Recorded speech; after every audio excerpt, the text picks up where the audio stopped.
Hey y'all, thanks for stopping in. So the second day of the Fani Willis hearings is wrapped up.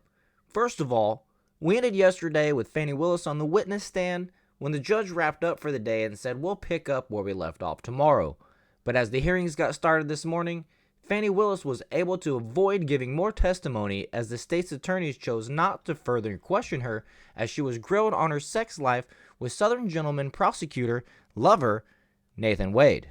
Now, this is the first of 3 articles that I'm going to cover, maybe 4, but probably 3. I'm going to give you a quick rundown of what happened today, and then be looking for another video later on with a more in-depth summary of what's going on. So, in the meantime, thanks for being here.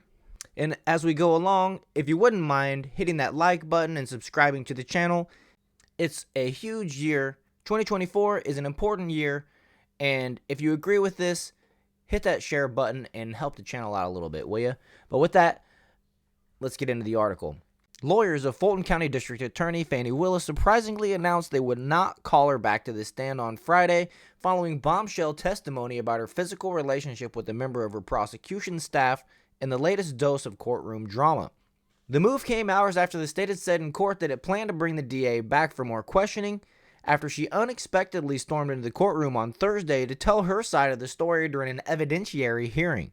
That led to a series of stunning disclosures in court about her physical relationship with one of her top prosecutors in the Donald Trump case and revelations about storing thousands of dollars in cash at her home.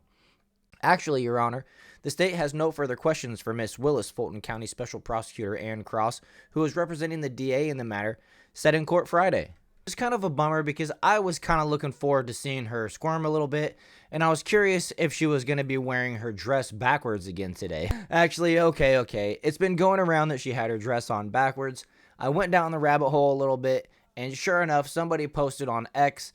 I don't have it pulled up in front of me, but they posted a link to the dress that she was wearing on Amazon.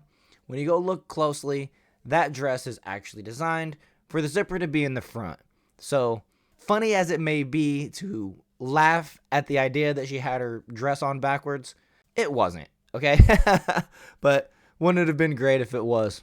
But continuing, her surprise appearance Thursday came after her former paramour Nathan Wade got grilled on the romantic relationship that he testified began in 2022 shortly after she brought him on as a contract special prosecutor. One disappointed viewer was Trump himself, who had briefly been expected to attend court Thursday, but instead opted to travel to New York for an unrelated court appearance in the, I won't even say her name, criminal case. Does anybody really believe that Fani Willis paid cash to her lover whenever they took expensive trips to, really? Where did she get the cash? Pretty weak questioning yesterday. I guess they don't want to insult her, he posted on his Truth Social site. No way can she explain any of this corruption away. The decision by the prosecution not to bring her back for more friendly questioning suggests she accomplished some of what she needed to do on Thursday, even while fending off questions about her finances and romantic life. Which my 2 cents is she came off very arrogant and smug, acted like she wasn't actually a witness in this case, and kind of forgot her fate rests in the judge's hands. She was looking forward to taking the stand and proving that she is innocent or whatever, but at the same time, she was very smug. She had an attitude that a person from the witness stand wouldn't typically have. And I honestly believe that she had an attitude that she wouldn't tolerate from a witness that she was actually prosecuting. So, I mean, it's really disappointing to watch a person that's supposed to be professional be so unprofessional in the setting that, you know, they demand of other people to be professional. It rubbed me wrong. But continuing, the stakes are high for Willis, Wade, and Trump, with the prospect the prosecution could be taken away from Fulton County if there is a finding of an inappropriate relationship or a conflict of interest that could impact the prosecution. Thursday, featuring a string of fireworks inside of the Fulton County Superior Court Judge Scott McAfee's courtroom, at one point he called a 5-minute break after Willis's angry attacks on lawyer Ashley Merchant, who exposed the affair in a legal filing that accused Willis and Wade of an inappropriate relationship and sought their disqualification. She furiously denied a conflict or getting a financial benefit from luxury trips she took with Wade. Like Wade, she testified that she paid him back for her share in cash and that they took turns with some entertainment expenses. I don't need anybody to foot my bills. The only man who's ever foot my bills completely is my daddy, she said at one point. Speaking of her daddy, we'll get to him. But I'm not on trial, she fumed at one point. And, let's just go ahead and jump to her dad. You got this other article here from Daily Mail. Fani Willis's dad takes a stand in disqualification hearing. Father claims she had a boyfriend called Deuce in 2019 and didn't meet her prosecutor lover Nathan Wade until after they started prosecuting Trump. Judge McAfee suggested in comments that he was heard saying in the live that John Floyd's testimony, Fani Willis's father, quote, may be discredited. And maybe that's because he claimed to be aware of COVID-19 in 2019 while he was living in South Africa before the rest of us. But I don't know. Who knows? But in all seriousness, I believe it was because he couldn't 100% confirm that he hadn't discussed his testimony with his daughter. He actually said at one point when asked had he discussed his testimony with anybody that Fani Willis may have been in the room when he was discussing his testimony with his attorney. My guess is that she would. It's completely alleged. It's just a guess. But, she's a district attorney. Her father's going in. He is an attorney. Apparently, he's had multiple cases in multiple states and countries. So I would personally be surprised if they didn't have some type of conversation about this. But that's just me speculating. But let's get into this one, find out a little bit more. John Floyd III, the father of Fulton County District Attorney Fani Willis, delivered his own dramatic testimony a day after his daughter tore into defense lawyers on the stand, saying he never saw her lover Nathan Wade while sharing a home with her and only met him after Wade got hired to join her team of prosecutors. The bearded, bespectacled Floyd said he hadn't known Willis and prosecutor Nathan Wade were dating. He only learned that they were several weeks ago in an evidentiary hearing where the timing of the relationship could determine whether Willis is disqualified from the case. He moved in with Willis in 2019, and he was aware of her romantic life. She had a boyfriend when I first got there who would appear every day or every other day. He was a disc jockey or something, said Floyd, himself a former lawyer who practiced in Washington, D.C., and says he tried to retire in South Africa. He was a disc jockey of some kind. I think he had a government job during the day. He expanded later. He would also do weddings and so forth and so on, Floyd added. Okay, so if lawyers and defendants in the Trump racketeering case were hoping for the smoking gun of an intimate sighting with Willis and Wade, they didn't get it from her father, which, like I mentioned already, I'm pretty sure, and I believe the judge had the inkling too, that Willis and Floyd had actually corroborated stories. There was a couple times where she had given an example of needing cash. She gave an example yesterday when she was on the stand where, you need to have cash, right? You got to have cash around. You don't want to go on a date and end up getting stiffed and want to leave early and not have any cash to get out of there. Well, first off, it's 2024. All you need is a debit card or a credit card. You don't actually have to have cash to get out of a date early. So that didn't really make sense. But today he repeated that same exact thing. He said, you don't want to be on a date and end up needing to get out of there early, and you got to have cash. So he also said that is a black culture thing. While we're speaking of cash, that's how Fani Willis claimed to have paid back Nathan Wade for all the lavish vacations and trips and whatnot that he took her on. He would pay for the trip.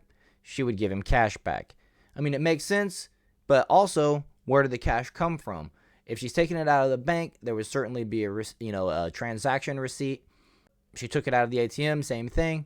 It becomes a valid question in a trial like this while you're kind of chasing the rabbit, right? Let's move over here to this third article. This is Nathan Wade's former law partner, and it started off with him actually making the judge mad as well. This is interesting because I find it curious how Fani Willis walked into this guy's courtroom yesterday and showed him very little respect. She's the one who's basically, maybe she's just looking at it in her mind that I'll be removed from this case. But to me, I think it goes even further. I think she should be disbarred and then possibly investigated if the judge determines wrongdoing in this case. That I think that there should be another further criminal possible investigation. But maybe that's just me. But what happened with this guy, Mr. Bradley, I'm not sure of his first name, to be honest with you. They just kept referring to him as Mr. Bradley. What happened with Mr. Bradley to start the day off was he apparently was ignoring his subpoena and had a doctor's appointment, some type of medical appointment. And here this guy is at a doctor's appointment. He basically had to cut his doctor's appointment short and get over there for risk of ignoring a subpoena. And so that's how his day started off. For people that want to keep the judge happy, who want to keep Fani Willis in his good graces, they sure disrespected his courtroom. From the Gateway Pundit, judge goes off on Nathan Wade's former law partner for skipping court testimony for doctor's appointment amid scandal trial.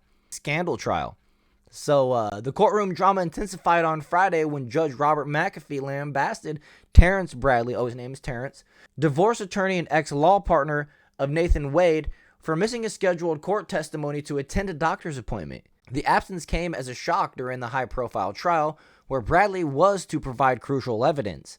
And like I said, he's definitely the main witness of the day.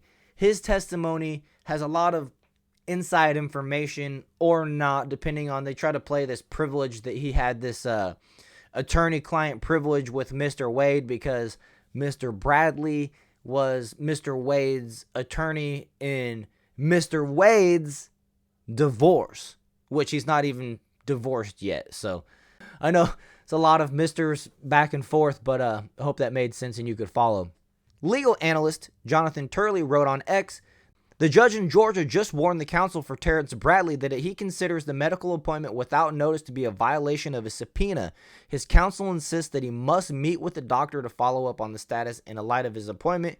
Judge McAfee made clear that his patience was running out because Bradley was given advance notice of his need to appear, the judge added. I was never informed of the medical appointment, Judge McAfee said. Judge McAfee did not mince words as he admonished Bradley in the courtroom, stating, right now, I think he's in violation of subpoena. Well, he absolutely was. The outburst underscored the court's dwindling patience, given that Bradley had received sufficient notice of his obligation to appear. He pressed Bradley's lawyer to ensure his imminent presence immediately. There's a lot of disrespect thrown at this judge over this trial this weekend, and I can't imagine that it's going to work out in Fani Willis's favor. The development comes in the wake of Bradley's assertion that the Georgia Bar Association had counseled him against answering questions, invoking Rule 1.6 on confidentiality. This claim, however, was met with skepticism as Ashley Merchant, the defense attorney, questioned whether the bar was fully apprised of Wade's affidavit, which arguably altered the landscape of privilege in the case. The development comes in the wake of Bradley's assertion that the Georgia Bar Association had counseled him against answering questions, invoking Rule 1.6 on confidentiality. This claim, however, was met with skepticism as Ashley Merchant, the defense attorney, questioned whether the bar was fully apprised of Wade's affidavit, which arguably altered the landscape of privilege in the case. She claimed that Wade had waived certain aspects of privilege by including information about the relationship in his affidavit. She argued that since Wade had already disclosed the relationship, she should be allowed to ask qualifying questions regarding it. The attorney emphasized that Wade should not be allowed to selectively disclose information while avoiding questioning about it. She contended that privilege should either be fully upheld or waived, and the current situation, where Wade is able to discuss the relationship in his own terms, is unacceptable. Bradley also said that he is afraid of losing his law license. And finally, wrapping up, the judge is not going to make any type of decision today. He's taken the weekend, and as the trial wrapped up, it seems like he has quite a bit more work to do. I know he said that he's going to do one-on-one, online, face-to-face interviews with these witnesses before he makes his decision. There could be a lot of new red tape put up to where this might get put off for even days or if not weeks. But one thing's for sure, in my opinion, is that they certainly can't continue with the Trump RICO case until this case has been determined. So we'll be waiting on the edge of our seats for that decision. Go ahead and hit that like button and subscribe to the channel, and I'll keep you updated on everything you need to know on this case. And I'll see you guys next time.